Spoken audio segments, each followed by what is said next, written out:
It's June, which marks Louder with Crowder's second annual Cultural Appropriation Month, where each week we take you to a new and exciting culture. This week, we travel to the mysterious, ancient, and tasty culture of India.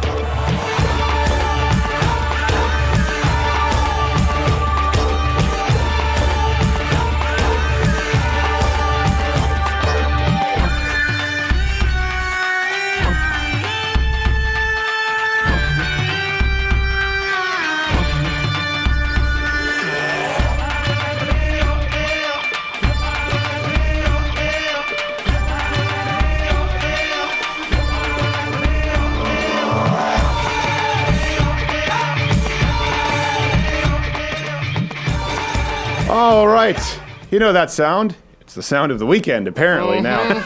Glad to be with you. Of course, Cultural Appropriation Month continues. To whoever guessed it, you get a free t-shirt. Free t-shirt. This week is the culture of India. Little known fact about India. Swear to you, this is true. 50% of Indians defecate out in the open. That's true. 100% true.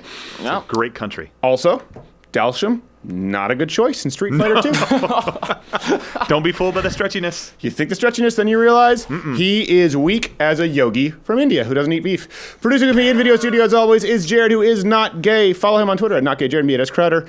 I feel my legal application story on conclusions. We good?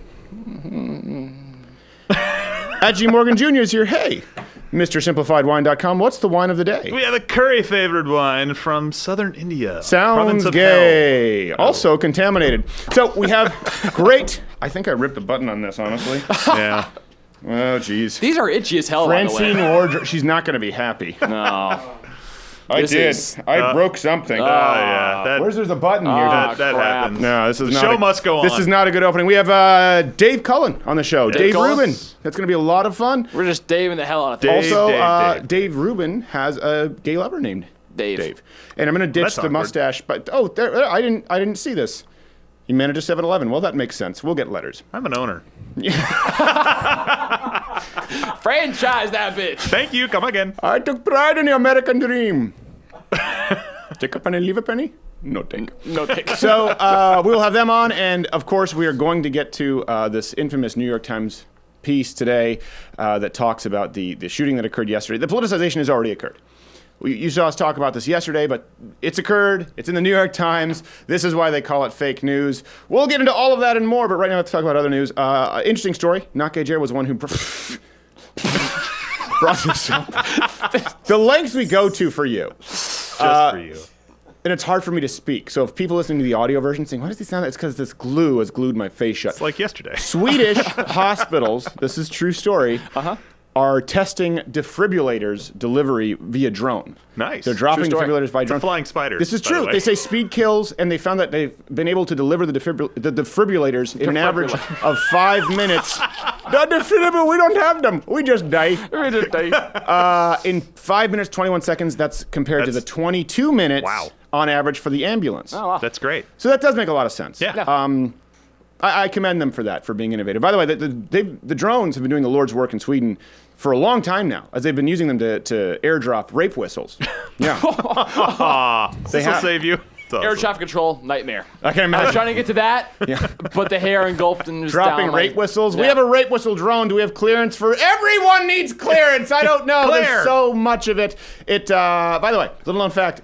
It doesn't really work because it turns out in Sweden, this is why cultural appropriation matters, because there are cultural differences. Yeah. Here we think of what a rape whistle is, but actually in Sweden it acts more like a dog whistle. Rape whistles actually just serve to attract more rapists. 911, what's your emergency? Yeah, I need help. I am being attacked by rapists. Okay, now did you use the rape whistle we care drop with the drones? Yeah, I used the rape whistle you care drop with the drone, but now the problem is there's only more rapists? Now there's so many of them. You sound surprised. I don't know what they expected. Ooh, it's happened to denormalize it. Sweden, with the rape, has been on a very rocky road for a long time. Now it's even infecting the locals. Muhammad Jihadin! Muhammad Jihadin! Taking the raping! This is horrible. Taking high, give it to you! Muhammad Jihadin! This is a nightmare. Allahu Akbar! I'm just a tourist. No, Swedish chef, how far you've fallen. I used to look up to you. Yoko Ono just got, today, Today. She finally got a credit because she claims she was helpful in writing the song Imagine. So she officially got a writing credit for the song Imagine. So that's why it sucked. Yeah, that sheds some light on the story.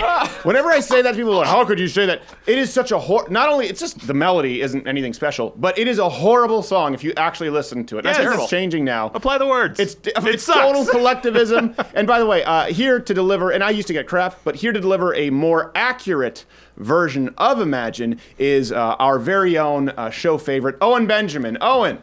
Thank you, Stephen. I always liked the song Imagine by John Lennon until I really listened to the lyrics, and then I noticed some stuff. So here's my impression of my reaction to the lyrics of Imagine by John Lennon.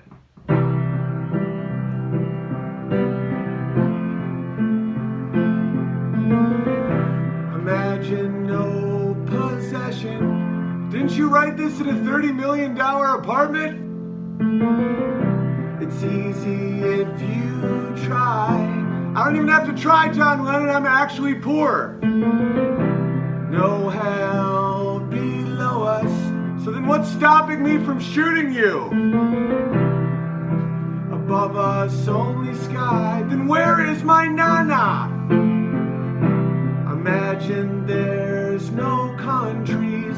Then why'd you move to America and not Nigeria, you limey bastard? Do you even pay our taxes? It isn't hard to do. Then get out of America if you don't believe in countries. It's actually an infuriating song about communism written by one of the richest people in America at the time. So, yeah. Congratulations, Yoko Ono. Thank you, Owen. We appreciate it. In hindsight, the original, it sucks. Yeah. It sucks. You're never be good. You're no talent. Never be good. If you were any good, you go and get yourself a gig. Instead of getting assassinated in front of your Upper West Side penthouse and ruining everyone's rest of the day. That voice with that costume. Oh, that costume. We've tried to have him on the show. Yeah. I don't think we will. He's a far-left feminist. All right, Surprise. Virginia Governor Terry McAuliffe, make sure I got his name right. He claimed at a press conference that gun violence kills 93 million Americans per day. Yes, really. I have long advocated, this is not what today is about, but there are too many guns on the street.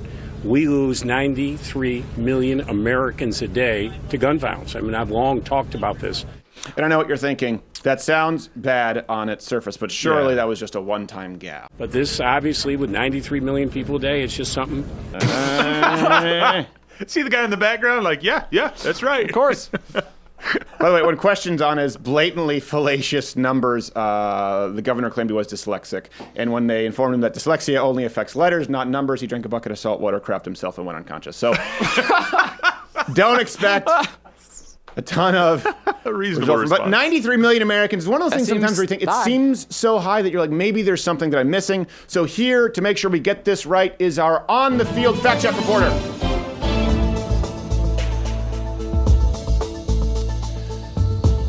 Yes, our on-the-field fact-check reporter, because he couldn't do this from home. So, Lotto Crowder, on-the-field fact-check reporter. I think you're there.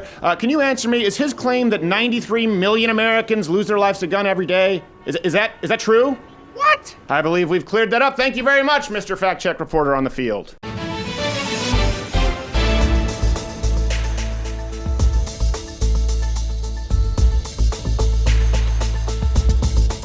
It's always useful. Yeah. It's always Yeah, useful to have it's- people out in the field. Yeah. I think we'll make good use of him.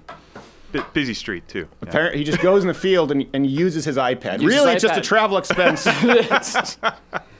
But Clever one. Good gig if he can get it. Clever. all right, so this is before we have to get to our guest soon, but this was a New York Times. This is why people use the term fake news. This was in the New York Times. Yeah. We read it this morning. We knew right away. We wrote about it at loudwithclutter.com. All the politicization in the wrong way about this tragedy, not the politicization in the way that the guy was a radical leftist Bernie supporter who wanted to kill people because of their political beliefs, but politicization with gun control. So there was a piece called Rhetoric and Bullets, written by Charles M. Blow in the New York Times, and it's so riddled with bull crap. Gentlemen, I think this requires a conference call. Conference call.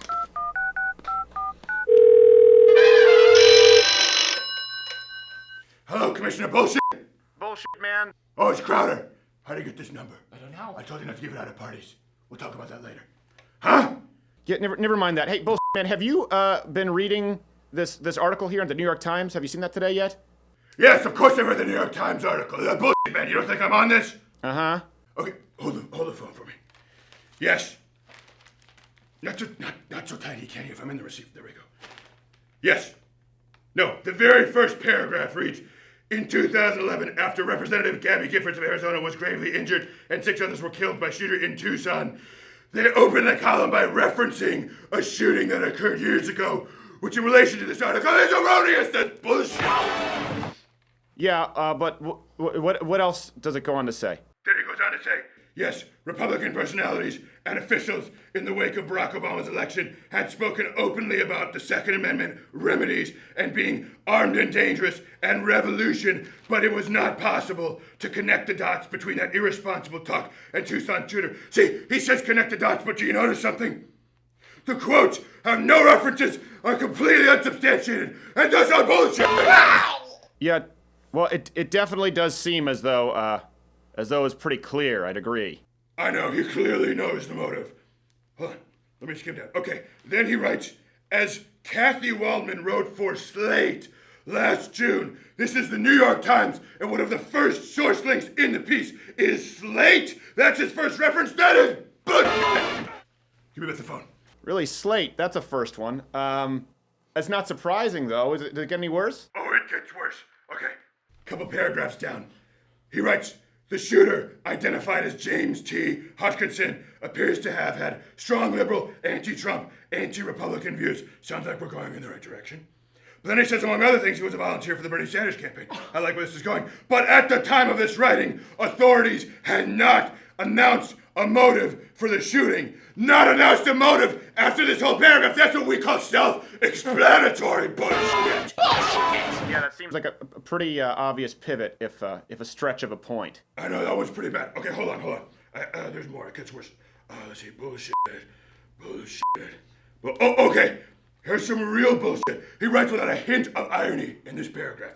And I quote, what I abhor is ideological exploitation that reduces these acts to a political sport and uses them as weapons to silence political opponents and their rhetoric. What's wrong, bullshit boy? Bullshit, man. I have a lack of self-awareness headache. Oh, quick. Take these anti-bullshit pills. Take 2 and call me in the morning. Wait, with your body weight, take 1. Do you take 2? Oh, shit. You'll just sleep a while. Okay, he then goes on to write, as the Washington Post reported, Wednesday's shooting was the 154th shooting so far this year in America. That's 154 mass shootings in just 165 days. Violence, particularly gun violence, is the American fact, the American shame. What? Bullshit! And he ends that to transition into this, okay? The very next paragraph. This country has a violent culture. Yes, that's true. We do have a violent culture. In one place, it's Cullen. And then right here, he's politicizing this issue by denying the fact that the shooter was a Bernie Sanders supporter, instead pivoting to gun control to politicize it's so much bullshit. Okay, you sound like you're getting a little worked up. I can't hear you. I can't hear you that well. What's going on there? No, I didn't get all that because bullshit boy's in the fetal position. Hold on. Okay, right in another paragraph, he says, so here I must take a stand in defense of rhetoric. While rhetoric should never promote violence, it needn't be timid. Needn't be timid? Do you mean like the kind of rhetoric that includes Tim Kaine calling for fighting in the streets? Or timid like Kathy Griffin holding up a severed head of President Donald Trump in emulation of ISIS? Or timid like assassinating President Donald Trump as Shakespeare in the Park, which Fareed Zakaria and bullshit CNN claimed was a masterpiece? Or do you mean timid like when Huffington Post claimed that in the wake of Trump era, violence is a totally reasonable answer? That kind of bullshit, timid. Yeah, I hear you, bullshit man. It definitely does seem as though there's been a culture of violence. It does seem like there's been a shift in tone. You do have to wonder how much of it for which the left is culpable, if at all. Well, that's very astute, because the answer to that violence might be right here. He concludes the article by writing, in some rhetoric is necessary and real. I believe Donald Trump and Republican-led Congress are attempting to do very serious harm to the country and its most vulnerable citizens, and I will never stop saying so in the strongest terms I can summon. For many people, this isn't an abstract policy debate between partisans. For them, these debates, like about repealing the Affordable Care Act, for example, is about life and death. But that has nothing to do with promotion of physical violence. It has everything to do with protecting the country from administrative and legislative violence. Oh, bullshit! On a stick with a Swedish rape whistle. What the fuck? Okay, so, and it goes on. He literally writes that the Republicans are trying to legislate violence against its citizens, and then wonders why its leftist citizens react violently. If they believe there's systemic violence against citizens, that is like calling it an authoritarian regime, and the response to act violently is appropriate. This is so much bullshit! I can't even! And I don't want you calling this number again! It's a Commissioner Bullshit exclusive! Okay, thank you, bullshit man. Thank you. No, right, well, I think he's done. He is very helpful, but you know what? The man is very passionate. And sometimes that's just part of the struggle. We have Dave Cullen coming up next, and then Dave Rubin.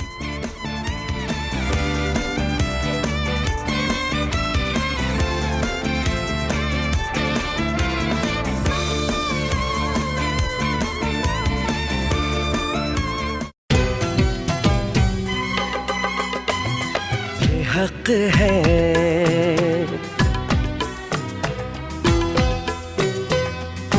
तुझको जी भर के मैं देखूं मुझे हक है बस यूं ही देखता जाऊं मुझे हक है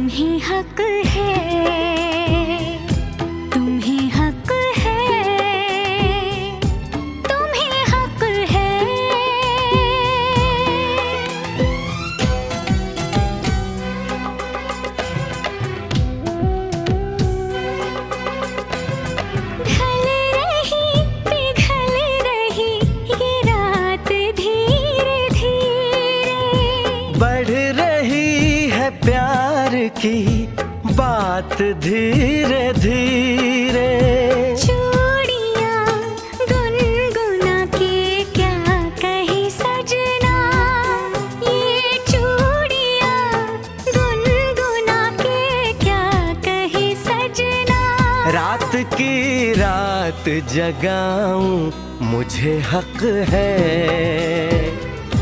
तुम्हें हक है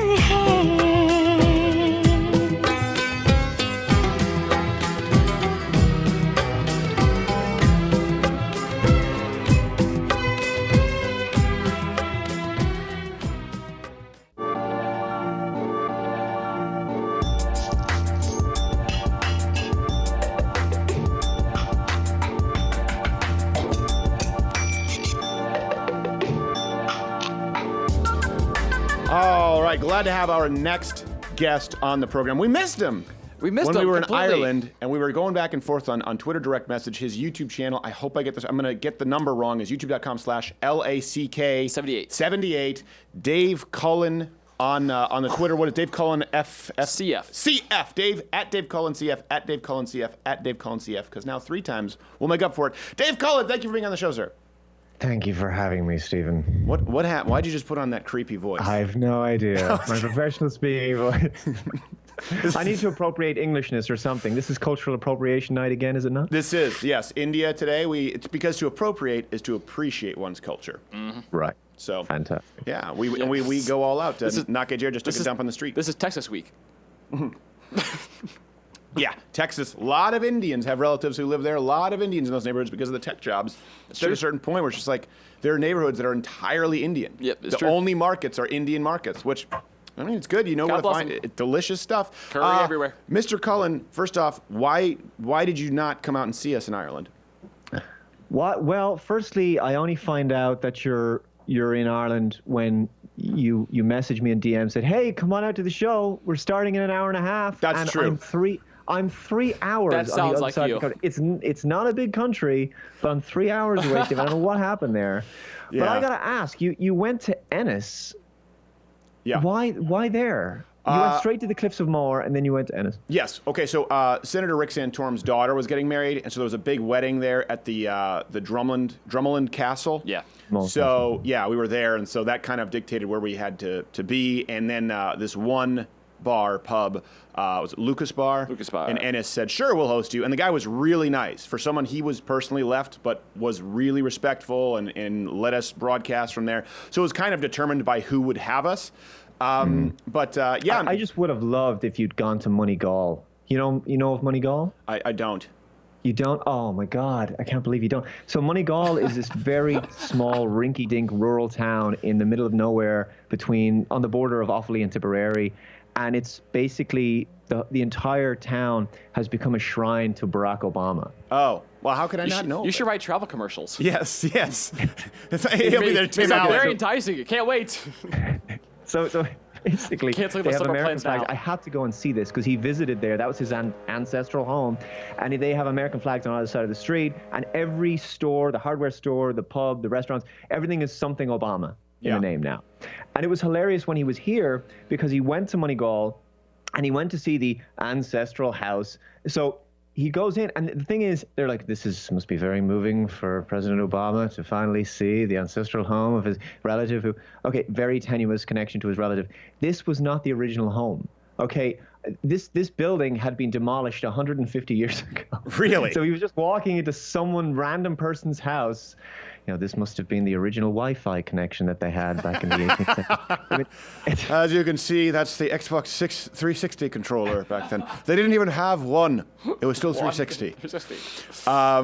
Sorry, I know Irish people will get mad if we even do the accent. But anytime I talk about someone, I do impressions of what they sounded like. Like the people selling stones at the Cliffs of Moher. It was just, by the way, really boring stones. We sell stones, like limestones, igneous, sedimentary. I've never seen it. I've never been to the Cliffs of Moher. I've done very little tourism in my own country. Do you have sapphire? No sapphire. Just your basic, just your granite. We have granite stones. It's like, why are you selling these? Why are you here? Because I got to show up at 10:30 to work.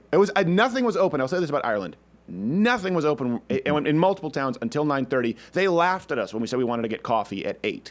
I'm sure that's probably different in downtown Dublin, but it seems like that was pretty normal across the rest of Ireland. Yeah, Dublin is as cosmopolitan as anywhere. I often joke now that there's a large Irish community in Dublin. Actually, it's everything is open relatively early, so it's. Yeah, I mean, it's like a mini London in that sense. But when you're out west, particularly, it's as rural as it gets. So it's a very much slower pace of life, which I'm quite fond of when I do some traveling around the country. Listen, I get that. I will tell you this. I never want to insult a country land, but because so many people were saying it is life-changing, and a lot of these people at the wedding, they would go back every year. Like, I'm good. Ireland was good, but, it could just be because it was rain. It went to the Cliffs of Moher. It was raining. I'm like, it's nice, but I don't need to come back again. Namely just because we have all of that in the States. Like, I thought the country, if you actually see, like, New England in the fall, or even, like, northern Michigan, the dunes and the cliffs that we have, we have a lot of that topography. So I was expecting something, I guess I was expecting more like the Highlands, which of course, that's Scottish. So, but a beautiful country. People were very, very nice. One thing we talked about, and you'd probably know about this better than I would. When asked individually, if people watch our live broadcast from the pub, people were much more right-leaning than they thought. But then they would say, you screwed up, vote Hillary Clinton next time. And then it was like, wait, hold on a second. You just said we need to do something about Islamic terrorism and radicalization in Ireland. Why is there that disconnect there? There's always a kind of a hedging, I find. You got to remember, political correctness, that little worm that gets in your head, like it's a virus. It still operates in people's minds, I think. So they will say things to you and be quite honest, and they'll say, this isn't whatever. But then they'll always hedge. They'll pull back just a little bit. Oh no, but I'm all for I'm not racist, but my country is changing before my very eyes. They always pull back just a little bit. Right. So it's with the media here and what's happening in college campuses as well. We have much of the same stuff. It's a little bit on a lower boil than what you have in in Canada, United States. But it's very left. There's nothing positive that will ever be said by RT News or TV3 or any of the other mainstream publications here or any of the Irish Times or the Independent about Donald Trump. It will always be something negative. And I think it does have an effect on people. Well, you just said less so maybe than the United States and Canada. You would think your media is less left-leaning than our media? No, I mean the colleges probably aren't quite as... Okay. Yeah. They don't quite have the weaponized leftist autism that you guys have there. Yeah, it's the left by default position, not necessarily the we're going to try and stab a policeman with a flagpole and a silver nail because we're Antifa type people. Sometimes the day warrants it. Yeah, we have some Antifa guys, and I actually had my first threat from Antifa only a few weeks ago, so obviously I'm doing something right. Is that why you have the beard? Is it like padding, or would it act like grip tape and make the shock absorb directly to create blunt force trauma to the brain? It's like the hooky side of Velcro. Yes. He loses his fist in my face. Yeah. So where do you think this goes then with Ireland? Because you're saying it's not as bad in the colleges, and I did find, I will say, funny enough, the one guy who was an absolute dick. Remember who said he didn't want to talk to me? He would only talk to my wife, even though she's far more to the right than I am, but she's hot. He was from London. Remember? He was from London, and he just hated Donald Trump and said he wanted to see him die. And I was sitting there like, but all the Irish people who disagreed were still pretty respectful, which surprised me considering how default left they were, not aggressively left. Would you say that's more common there, or is that transitioning now where they're becoming like American social justice? Maybe they're just drunk. Maybe they were drunk. Who knows? Who knows? There is, but I think it's strange. I mean, maybe it's just he's coming from the UK and they've had political correctness a hell of a lot longer than we have. But I think in general there has been a breakdown, and this is something that I know you've spoken to Stefan Molyneux about as well. Ireland used to have this presence of being quite monolithic with respect to the Judeo-Christian values and Catholicism, almost obviously to an extreme. I mean, the Catholic Church had a very cast iron grip on pretty much everything. Yeah. But I think that we've surrendered that by degrees gradually, and there are some people. In a way, I think of Ireland less like a future Sweden, which it may very well be. Yeah. But more like the way I keep hearing people saying Texas. Texas is becoming more liberal because a hell of a lot of people from California moved to Texas, and they're starting to bring their right. So my Uber driver this morning was from I think California. You probably heard that on this show. Yes. We talk about it a lot. Sorry, continue. Yeah.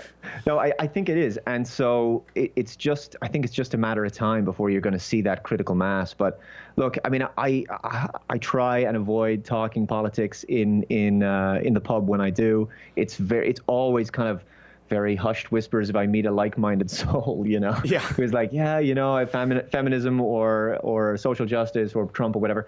We can't say anything. We can't say that. So it's tough, and most everybody has bought into the politically correct lies. So the Scotsman didn't care at the pub. Remember, he was the one guy who came up and said, "What do you think?" He said, "I like Trump." He said, "Why? Because he's a fucking man." And he just didn't care. I remember that. He was the drunken Scotsman came in, and he was like, I don't know if that's just part of their culture. He just couldn't care less if the people in the bar wanted to kick his ass. So good. And we had to hustle him off. So, it's interesting that you talk about that. And then I want to get to the YouTube front. But you mentioned sort of Catholicism having an iron fist in Ireland. In Quebec, that was the case. I was raised in Catholic public schools. And obviously, if you look at people who identify more as people who believe in God or are Christians, far, far lower all across Europe than in the United States, where we had no state-enforced religion or denomination. And so often people think, we're going to actually have a Catholic apologist come on and talk to me about this. They confuse this as anti-Catholicism when I say, actually, no, what I just need you to understand is anywhere the Catholic Church has ruled politically, it's lent itself to corruption, and then people reject faith. You see beautiful cathedrals in Ireland, completely, no one attends them. Yeah, no, it is. And a classic example of that might have been, this is perhaps one of the more controversial videos that I uploaded, but it was with respect to the 2015, it was the gay marriage referendum that we had here, the marriage equality referendum. And I think the only real, somewhat credible, no side campaign was the Catholic Church. And I think a lot of Irish people felt, and this has always been my theory as to why Ireland has become as liberal as it is, it was a pendulum swing against the Catholic Church. They thought it's a zero-sum game. In order for the Catholic Church to lose, and they must lose, we must vote yes, because they're no. And that was just simply that. And so I think it's very similar to what you're describing. It was a case of, look, you lose the look, I'm an atheist myself, but I've passed the angry atheist phase, I think a little bit like Stefan, because I know you guys spoke about this recently on the show. Sure. And it's a little bit a case of, look, the values were useful for with respect to family and building a civilization as a key pillar of your nation, and we've surrendered that. Mm-hmm. So I think what you end up having is this values vacuum, and it's going to be filled by relativism. And relativism is just simply going to say, well, if all cultures are basically created equally, then we have to accept the culture that is intolerant of every other culture. Yeah. So if you tolerate that, well, what do you think is going to happen? That one is going to be the dominant one. So that's ultimately the fear, is that, in a sense, that this moral relativism that we have now from the left is a transport vehicle, a Trojan horse, that will enable the Shariaization of your country. Well, it's kind of secularization we've talked about creates a vacuum, and in Islam, if you look at their political prescription, they talk about filling those vacuums and how to do so. And it's penetrated even the Christian communities, where you see people taking verses saying the idea that all humans are created equal. Sure. Under God, and then, like you said, all cultures must be all ideas must be created equal, and they're not. Final point, because I'm surprised how quickly this feels like it's going along. We have to bring you back, and next time we're in Ireland, if it happens, or if you're stateside. Let me ask you this. Do you think, because you've seen this happen in Europe, because I've noticed this, a lot of sort of classical liberal atheists in Europe are those who fight the most for freedom of speech and against political correctness, particularly on YouTube. You've covered this really well, in a very fair approach to what YouTube is doing and how they're demonetizing videos and the self-censorship. Do you think you have maybe an extra sensitivity because you've seen it happen culturally, kind of where you live, and now you're seeing it happen online, digitally? You mean that we kind of feel like, hey, they're just coming after us specifically? Yeah, well, like you said, all cultures and ideas are created equal, right? This is the idea kind of in Europe. Therefore, that means you can't offend any of these cultures or ideas, and that's the stance YouTube's taken, and obviously Facebook, and you've talked about that, where they... Oh, yeah, no, absolutely. As I've said before, the community guidelines of these social networks are, I mean, it's easy for a government to simply place pressure on a corporation and say, change your community guidelines, because ultimately, when you look at them, they are the future laws set in stone. It's harder and takes a little bit longer with political bureaucracy to get laws passed. But, you look at what's there with respect to hate speech on Twitter or Facebook or YouTube, and you are reading the future legislation of your countries, which is what you're seeing in the likes of Canada with Bill C-16 or Bill 89 or M-103 or whatever it might be, or the hate speech laws that are being brought into the UK. You're reading what will rule you in the future, I think. Yeah, and do you think that that'll be self-correcting because of the market on YouTube? I mean, conservatives, people like you and even myself, they dominate the YouTube political sphere right now. It's not even close because there's been such a pendulum swing back. Do you think YouTube will have to respond to market forces, or do you think they'll commit digital suicide? I think they will commit digital suicide, and I'll tell you why. I wouldn't have thought that if they weren't focused on developing YouTube TV, and I still think that YouTube TV will create a two-tier YouTube. So you're going to have this new on-demand streaming service that they're developing for ridiculous $35 a month, and they're placing, I think, more of their eggs in that basket. And you've got to remember that YouTube is not profitable for Google. Right. So I think what you're going to, and also on YouTube TV, the only YouTube aspects of it are the heavily curated trending feed. Right. So you and I don't rank there, and also YouTube Red. Yeah. So I'm not really seeing this love for the grassroots content creators that built the platform and made it what it is right now. So I'm not convinced that we're going to have a long-term future on this platform, but thankfully there are others emerging. Well, that's why we created MugClub, and Stefan Mullen, who's a member, and we're with CRTV, because we still think it's very important to be on YouTube, since they hate us, since it is so left. Ironically, having people support us off-site, pay for premium content, is what allows us to create more free content. Now, where can people support you? On Patreon for now, I guess, which is one system. And, if you want to throw me a $1 over on VidMe, which also has a kind of similar system for premium subscriptions. Yeah, and maybe we can talk about off-air, because we're going to, obviously, we have everything at crtv.com and louderwithcrowder.com, but we'll want to get it on another video platform, because right now it's YouTube and Facebook, and it's awful. It's awful. Dave Cullen, thank you so much, sir. We'll have to have you back soon, next time we're in the same country, which could be never. Yeah.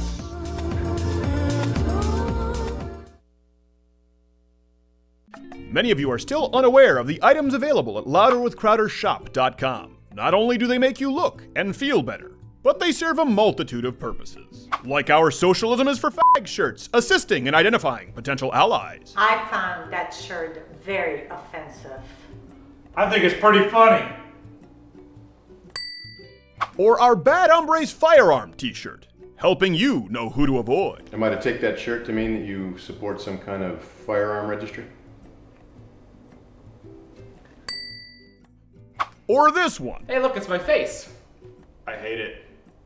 Though louderwithcrowdershop.com isn't for everyone. But can I buy the mug from the shop without joining the Mug Club? No! The rest of you, check out the merchandise at louderwithcrowdershop.com today.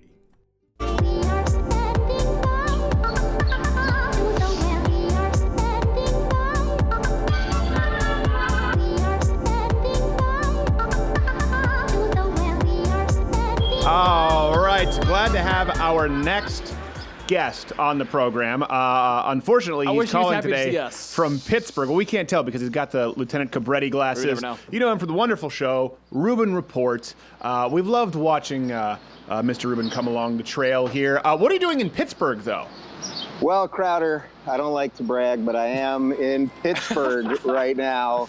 You know, some people vacation on islands. People go to Hawaii, your Cabo, your Cancun, that sort of thing. I go to Pittsburgh. I'm actually here. I'm with ARI, the Ayn Rand Institute, and I did a live Rubin Report last night for about 500 people, all talking about free speech. Although if you judge by the YouTube comments, it just means that I've even further dissented into far-right, alt-right, white supremacist, you know, your kind of stuff, Crowder. Yes, exactly. because I'm hanging out with these people, even though I'm meeting just great, lovely young college kids who all want to fight for free speech and your ability to think on your own, which apparently is a far-right rallying cry these days. Well, I will say this, though. I mean, you said you're a centrist, kind of more center-left still. You think the liberal Democrat Party has left you. But, I mean, you do have to admit, Ayn Rand conference, you're kind of going the other direction on that one. That's a curveball, even for your audience. Well, no, you know, it's funny. These guys, they approached me. I had Yaron Brook, who you should definitely have on your show sometime. He's the president of the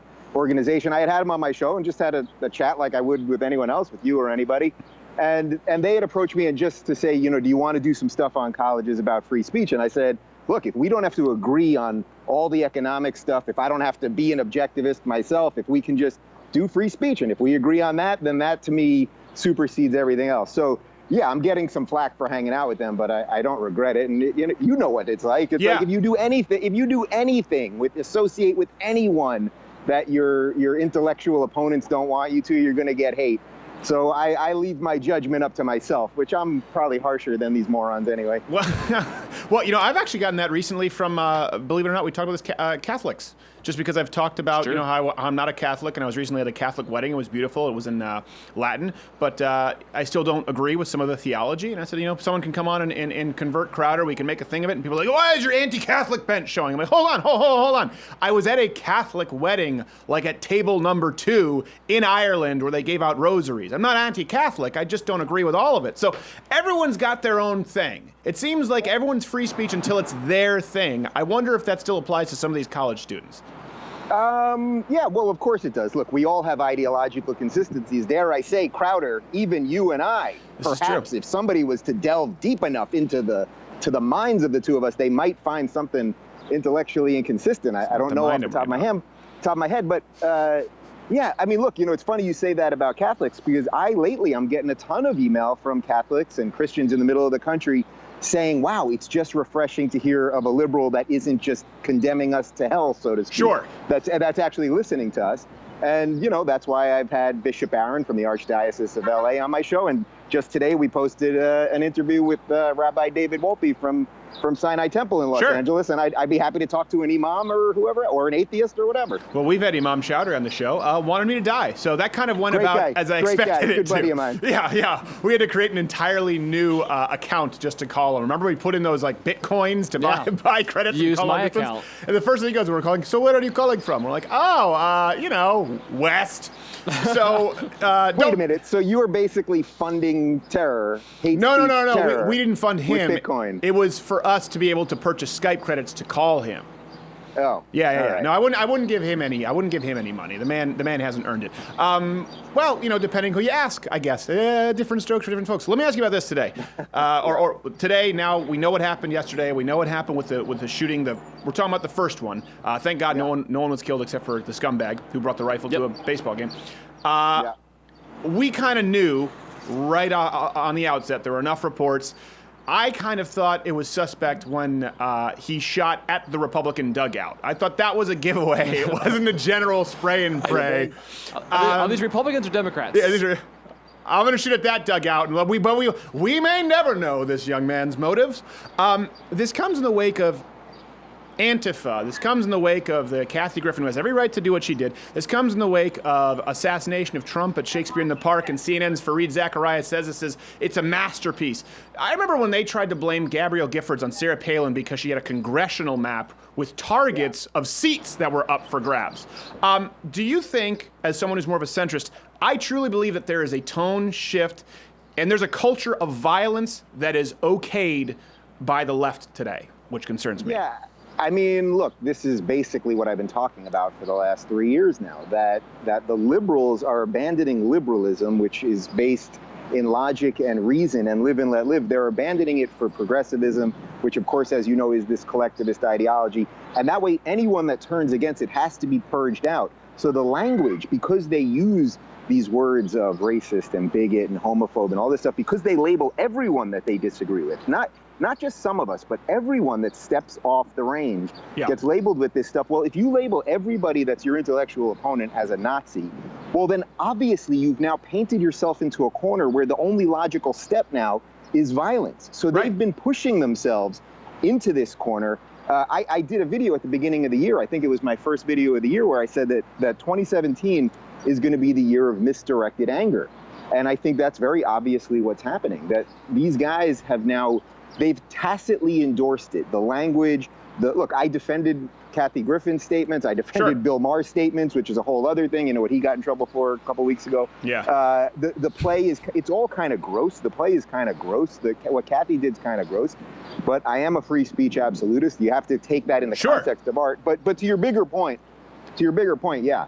They have been slowly going in this direction where if you keep saying Trump is Hitler, all of these people are Nazis, the GOP is all full of evil people, and the conservatives are all trying to kill everybody and hate minorities, well, then of course you're going to get people doing this stuff. Let me ask you this, just point blank. Let's say you believed right now, okay? Let's say you actually believed that Trump was a Nazi, meaning you actually believed Trump was Hitler, meaning he was killing innocent people or political dissidents, and you believed he was doing it in massive numbers. Wouldn't violent steps be appropriate if that were the case? Well, there's an interesting philosophical discussion to be had on that, if Hitler, if you knew years before what Hitler was going to do, would it be ethically or morally responsible or right? But I don't think that applies here, because I'm saying if you already knew that he was doing it now, which is basically what the left is saying, my point is, of course you can excuse reacting violently if you think Trump is killing Jews or blacks or liberals or whatever. If you think that, if you genuinely think that, yeah, you're going to act out violently. I know that if I believed Barack Obama was gassing Christians because he was a secret Muslim born in Kenya, if I actually believed that, I'd be like, okay, there needs to be more than a harsh letter. And I do wonder how much of it is them just wanting an excuse to act out versus people who've actually bought into the rhetoric and believe it, like this shooter. It's hard to delineate now. Well, look, let's be clear about this. First off, is it true? I don't want to spread a rumor, but I heard that this guy might have volunteered for the Sanders campaign. That's true. Yes. Okay. So Bernie Sanders acknowledged it. Of course. Okay, so I've been running around over here, so I'm a little behind. So if that's true, and then I saw all his Facebook posts and all that stuff. Yeah. Well, imagine if it was reversed, and this was a guy who volunteered for Trump and had all, InfoWars and Crowder and blah, blah, blah, and all this stuff. You see what I did there? I see what you did there. I dig it. I can appreciate the gem. Wait, by the way, can we pause for a second? Because you are seriously culturally appropriating something with that shirt it's cultural appropriation. It's Cultural Appropriation Month, because to appropriate is to appreciate cultures, and this week is India. Oh, okay. Sorry. Again, I'm a little behind on things here. So look, if it had been the reverse, and it was a guy that volunteered for Trump and all that, and we saw all the sites he was on, everybody, we know what the narrative would be. Everybody would be going bananas. Everybody would be demanding Trump apologize and all that. Sure. And it's like, look, this is what the left has been cultivating. I don't blame Bernie for this. I don't blame Bernie. I only blame the person who did it and the ideology where it came from. This is why I've been spending so much time on the left. And I think I'm saving some of the refugees of the left, the people that don't want to be zombified. Right. But there's a huge battle here. Well, I think it is something that, and the reason I think that now you're at this Ayn Rand summit, people would say that's extreme. I don't think it is, but I think the reason that there's kind of this natural trajectory for everyone who is no longer a hardcore leftist. I will say this: you could walk right in there right now. You could walk into the college Republicans and just yell out, I'm gay and I like gay marriage, and you would never fear violence. We had to fear being pro-right to work states if we went to union rallies. We had to fear going to the Occupy Wall Street if we said that we don't believe in the policies of Barack Obama. Conservatives have always had to fear violence if they go into leftist territory, whereas it does happen, but it's not the rule. And every person who was a former liberal who we've had on the show or I've talked with personally has said there is a different tone where now that I'm on the right or even center, I fear I have to keep my head in a swivel when I go to the leftist stuff if I disagree. Yeah. And we talked about yesterday, we talked about how even the people that are labeled far-right extremists, like the Portland stabber, like the Dylan Roofs, registered Democrats. Yeah, Bernie supporters themselves. Yeah. Yeah, and look, we're not private investigators, so you don't want to go garner and glean too much information from what the guy had on Facebook or any of that stuff. You have to wait and see. But you can take some taste from that. But your point is totally right. Look, I did a thing, as I said, 500 people there last night. I got a standing ovation. I was making jokes about being gay married. Now, the point, though, that you're getting to is because these ideologies, whether you fully buy objectivism or not, is irrelevant. But any ideology that's more based in the individual and in liberty, you're going to be more tolerant of other people. So for me, I only get invited to colleges from the young Republicans, conservatives of tomorrow, the Students for Liberty, blah, blah, blah. I kid you not, zero Crowder, zero invites from Democrat this, progressive that, anything. Yeah. Gay married, pro-choice, pro-legalization of marijuana. I'm against nation building. I'm against the death penalty. So who's the tolerant side, Yeah, I know. And here's one thing I do appreciate about you. We had Mark Duplass on a second time. We had him on, and then I know he started making the rounds, which we're really happy to see him do. But I know the second time we had him on, he said some things that I disagreed with. I said, well, you know what, Mark, I appreciate you coming on the show, but I have to correct that because that is factually inaccurate. And he was a little taken aback. He thought, well, I don't want to be combative. I just want to listen. And I appreciate that. But I do think listening is only valuable if it is in search of truth. And I do appreciate that even if you have people on your show, you're civil, but you're one of the few people who is civil and will still challenge guests and still ask questions and take an opposing viewpoint without being like, you're a dick. So I do appreciate about you. Final. That's why, just real quick, that's why I will always consider you more of an ally than people that supposedly are on my team that don't share that sentiment about what conversation is all about. We don't have to agree on everything at all. The fact that we could do this, and I know you're a decent guy, and guess what? We live in a freaking pluralistic society of 300 million people. Guess what? You got to learn to tolerate other opinions, unless you want to live in North Korea or in Germany 1942. Yeah. Or North Korea, I think. Any 42. Just take any two. Take any year ending or starting with 2. Any time on the clock with the 200. Okay. Rubin. Or France 2017. Whatever. Oh God, yeah, I know. And this is Bernie thinks this is fresh. He thinks European socialism is fresh and new. That's another topic we discussed this week. We'll get back into. Hey, Rubin Report on YouTube where people can find you. Final question. I know you said you joke about being gay married. When you get gay married, do you exchange mirror polished glasses? Is that it's so sad here because my life outside of whatever the hell this is that I do is so boring and regular, and we eat dinner and we watch Seinfeld and we go to sleep and then we we wake up and walk the dog. Like, it really. But I will forever picture you doing those things with these Cobra glasses. They are just absolutely hypnotizing. Good on you. You like that? Isn't that nice? They're very nice. I just, you are so generally kind of reserved. The bling is a little unexpected, but you know what? It works. It works. Little leaving Las Vegas. I'm trying to be intimidating here on the mean streets of Pittsburgh, you know? Yeah, intimidating with your glasses and your white iPhone. That's He's in the worms, Tommy. All right, that is youtube.com/Rubin Report. Thank you for taking the time, sir, and stay safe, because I hear they're aggressive. We'll be right back. It just isn't done that well. Home Body Break with Steven Crowder and Not Gay Jerry. Summer's a great time to be active and enjoy some of your favorite activities outside, like riding a bicycle. Even better, it's a great time to teach a new friend. But most important, safety first, ensuring that people are wearing the right gear to ensure a pleasurable and injury-free experience. It's also paramount to learn the proper safety hand signals. For example, this means I'm turning left, this means I'm turning right, and most importantly, this means stop. Now that we've taken the proper measures, it's time to stay safe and have fun.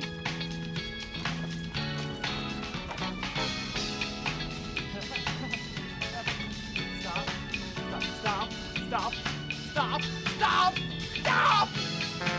Oh my God! Home Body Break with Steven Crowder and Not Gay Jared. Sponsored by MugClub.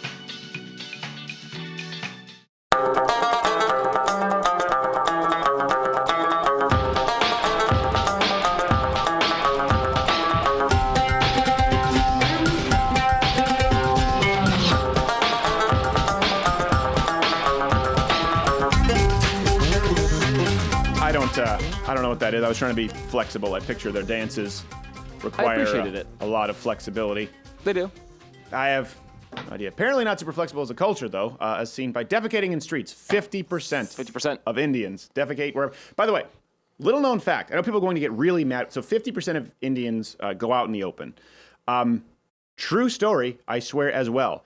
For the first time ever, Hopper got sick and defecated. He had an accident in the house. He used the corner. So we're going to talk about... It's a considerate breed. Thank you so much, Dave Rubin, Dave Cullen. Please follow them, support them. And big week next week. Next week we'll be in New York. We'll be broadcasting from New York because we're going for a YouTube conference. Some of it's super secretive, but I think we're the only conservatives who have been invited out there to this summit. So we'll be broadcasting on Wednesday from New York City. Gavin McGinnis will be with us. I think my lawyer, Bill Richmond, will be with us. We have I think we have Andy Cyrus on Monday. And then Tuesday, we have a full 1-hour discussion with Dennis Prager. Just a sit down. People liked him so much on the show. They said, listen, I would love it if you could have a long-term sit down with him. He's a guy whose brain I just love to pick. He knows his stuff, and it's funny, before Dr. Peterson, and a lot of people have really found they've found a lot of satisfaction. They've a lot of personal growth in people who will administer sort of these long form videos or pieces of content. They'll actually sit and listen. Which, remember when the internet started? There was no way. They're like, no, it's short. Always got to be short. To the point where now YouTube, actually, their monetization is based on length. They want things to be longer. Yeah. And they actually were incentivizing people by putting in more commercial breaks. But Which is funny because Facebook doesn't seem to get that. They still seem... The Facebook platform lends itself to really short because it's the attention span of, like it's there and gone. Because it's scrolling through a timeline. But that's not the general thing across the internet as a whole. And you know what? That's proof positive that people who actually, oh gosh, my hair, there's no way to get this right after the wig. No. During the breaks I got, and now it just went, it's hard just because of the headphones. I give up. That's one thing. Indians, they have luscious, thick hair. Good on them. Good on them. And mustaches. Can't grow beards, though. But this is proof positive. Whenever someone says, oh, this culture is lost. I remember talking with some relatives who said, these kids, they have an attention span of 30 seconds. That's all you can do. I read a study that's all they'll watch an online video for. That was true when it started. But here's the thing. When an entire generation of people grow up with a technology that was new to you, they adapt, and the technology adapts. Another example, remember pop-ups? Remember how intrusive pop-ups were? Now, if you go to a news site or something, you occasionally get like a pop-up or pop-under ad, which really aggravates me. I'm not talking about a pop-up, sign up for a mailing list. We all kind of expect that. You close it. Yeah. Remember when you started, when you did your little Netscape Navigator as a kid? It was just pop-up after, it was a roll of the dice every time you went to a new URL. Yeah, by the way, my first experience of that was I was a group VeggieTales fan. Oh, no. I thought LarryBoy.com might have been a good thing to... Turns out it just riddles your page with pop-ups. It's like your hard drive has AIDS, only there is no cure. There's no Magic Johnson. You live with it. Your computer was done. That got better. People adapted. Kind of like there were no young conservatives on YouTube when we started. Sometimes things get better. And I know the doom and gloom sells everybody ad space in the conservative side. But I will say this. I really do have a lot of hope for our generation, for generations that follow. I do. I absolutely do. Technology has gotten better. Kids have become more safe online. They're more protected. Yeah, there's some bad that comes with it. I think people are disconnected with social media, but I think you're going to see the next generation, they've grown up with social media that they go, it's kind of old hat. And their thing will probably be to get in drum circles. Everything old is new again. One thing I will say, we're getting letters already. We're getting tweets about the cultural appropriation. Yes, we did it. And yes, I don't expect to have a show at a mainstream network anytime soon. I'm okay with it. I'm fine with it. All right? But one thing is by the way, we'll also have Michael Voris coming on the show to convert me to Catholicism. That actually made the rounds. I said, if anyone, wants to come on and we can discuss Catholic theology, because I had a few people who said, if you were a truth seeker, you'll become a Catholic. We're going to do a full show. Convert Crowder Week. And I do mean that genuinely. I think we have way more in common than we do differences. But this will be a good way to discuss theological and philosophical differences. By popular demand. It's happening. By popular demand. Michael Voris, and also something hopefully atheists can glean something from. It should be interesting to learn the differences in certain, I guess you would say, verticals of Christianity. But I will say this.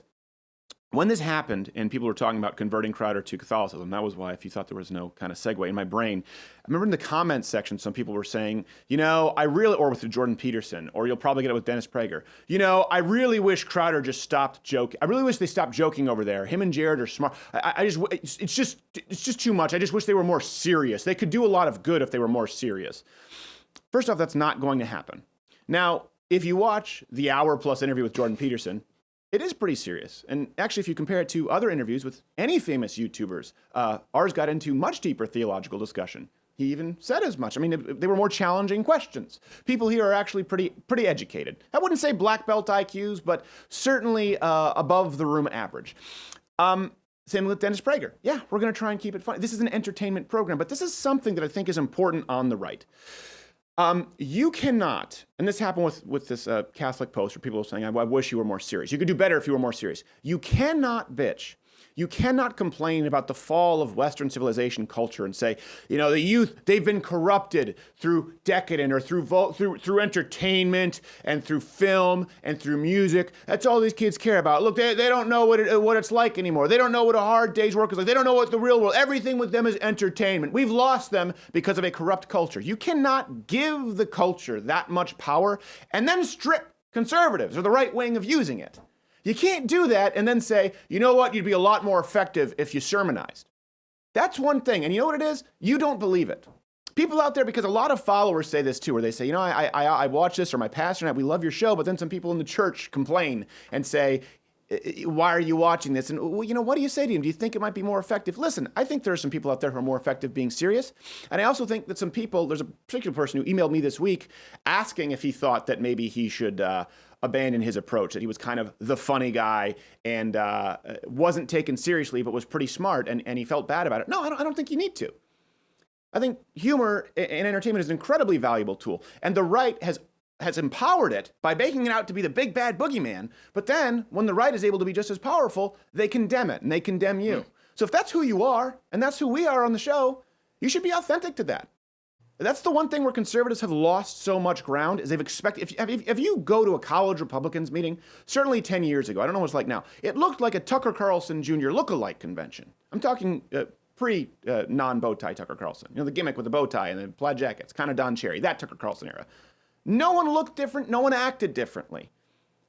And that's a bad thing. And I think the reason you're seeing this upswing, and you're seeing on YouTube this conservative fighting back, this battlefront where we're actually winning, is because, think about it. Dave Rubin, Dave Cullen, think of whoever else. Milo obviously is somebody. You have someone like a Tommy Loren. You have someone like an Owen Benjamin. There are so many different people and so many different voices. I don't think it's a coincidence that only since that has happened, some black guy was one of them, that only since that has occurred that you've seen conservatism and the ability to communicate its ideas to a new generation bloom. So to the person who emailed me, no, I don't think that if you're known as the funny guy and people don't take you seriously, I don't think you need to change your approach. Just like we're not going to change our approach. The reason that we've taken this approach, how many times have you heard? Think about it. Oh, why isn't there a conservative answer to The Daily Show? All late night shit. It's all left wing, everything. It's just Samantha Bee, The Daily Show, Stephen Colbert, Jimmy Kimmel. You hear them bitch about it all the time. Yeah. Well, guess what? You have it now. Here we are. This is it. If you have a problem with it, you're just somebody who likes to bitch professionally. And that's fine to do in the comment section on this show, really, because we don't expect everyone to like this. I'm surprised as many people watch this show as they do. But don't do it in your churches. Don't do it in your social groups. Don't do it in your schools. Don't do it in your college Republicans group, where if someone there is a little different and someone likes to have a laugh and someone likes to bring some levity to a situation, don't condemn them. Don't tell them they need to be more serious, because that's creating this. That's piety, and it's false. And it doesn't help anybody. So think of someone maybe this week going forward in your life. Maybe you've done that. Or maybe you felt people who've done that to you. Tell them, no, listen, you know what? I'm not going to do it your way. Don't do it somebody else's way because they say so. And if you are telling other people to do it your way, we're not talking about principles or the message, but if you find yourself ever telling someone they need to change their packaging, and I'm sure I'm guilty of this at some point. There have probably been people, everyone pushes buttons. I'm sure someone has pushed mine. But if you find yourself doing that, or if you find yourself in a situation where someone is doing it to you, stop it or stop them. And tell them, okay, I don't have to do things your way. You know why? Because America, not India. By the way, more cultural appropriation next month. Tomorrow is Morning Grinders for MugClub members, and we'll see you Monday for MugClub members. If not, you're cheap.